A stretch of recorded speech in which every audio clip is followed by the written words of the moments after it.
Hello বন্ধুরা, দশহরার দিন কী করলাম সেটা একটু তোমাদের সাথে শেয়ার করছি। তোমাদের সঙ্গে যেহেতু সব কিছু শেয়ার করি, এই জন্য এটাও একটু শেয়ার করলাম। তো দেখো, দশহরার দিনে সবার বাড়িতেই মোটামুটি মা মনসার পুজো থাকে। তো এখানে আমাদের বাড়িও ছিল, ওই জন্য ব্রাহ্মণ মশাই এখানে পুজো করেন, সেই ক্লিপটা একটু তোমাদের সামনে তুলে ধরেছি। তো এই দিন তো শুকনো খাবার খেতে হয়, সকালবেলা ভাত খেতে নেই। তো ওই জন্য শুকনো খাবার যে যেরকম খায়, আম, চিড়ে, দই, ফল, মানে ওইসবও অনেকে খায়, আবার লুচি পরোটাও খেয়ে থাকে। তো এখানে দেখো আমি কী রান্না করছি সেটা একটু তোমাদের সামনে শেয়ার করেছি। তো দেখো, এখানে ভিডিওর চক্করে আমার এখানে দুধটা পুরো উতলে পড়েই গেল, একটু খাটনিই হলো। তো দেখো, এখানে আমি সিমইটা দিয়ে নিলাম, দুধটা ফুটিয়ে চিনি দিয়ে তারপর সিমইটা দিয়ে নিলাম। আমুল দুধ আমি একটু ফুটিয়ে নিই, নাহলে একটু গন্ধ ছাড়ে বলে আমি একটু গ্যাস কম করে ফুটিয়ে নেওয়ার পর সিমইটা দিই। তো হয়ে গেছে ওখানে দেখো, আর এখানে পনিরটাও কেটে নিচ্ছি। তো এখানে আমার পনিরটাও কাটা রেডি হয়ে গেছে। তো এখানে দুটো টমেটো নিয়েছি আর কিছুটা আদা নিয়েছি। এরপর একটু মিক্সিতে পেস্ট করে নেবো এই দুটো।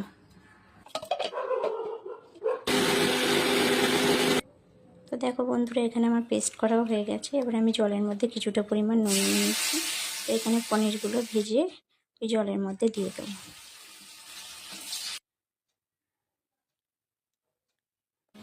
তো দেখো, আমার পনিরগুলো ভাজা হয়ে গেছে, আমি জলের মধ্যেও দিয়ে দিয়েছি। তো তারপরে এবার কাবলি চানাটাও আমার সেদ্ধ হয়ে গেছে। তারপরে দেখো মশলা কষাচ্ছি, ওই টমেটো আদা বাটা, ওই টমেটো আর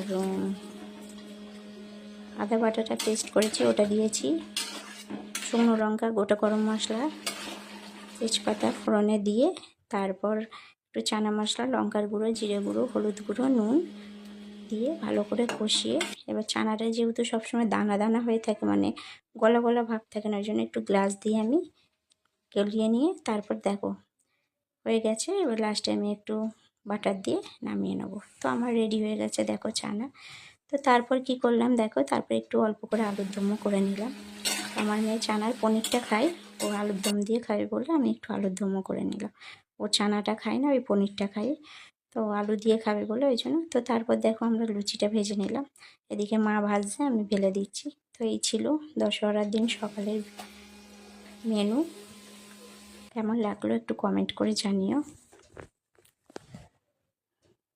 আর রাত্রে খেয়েছিলাম ডিম সেদ্ধ, আলু সিদ্ধ, পেঁয়াজ সিদ্ধ, শুকনো লঙ্কা সিদ্ধ, সব কিছু একসাথে ভাতে দিয়ে মেখে খেয়েছিলাম, ওটাও দারুণ খেতে।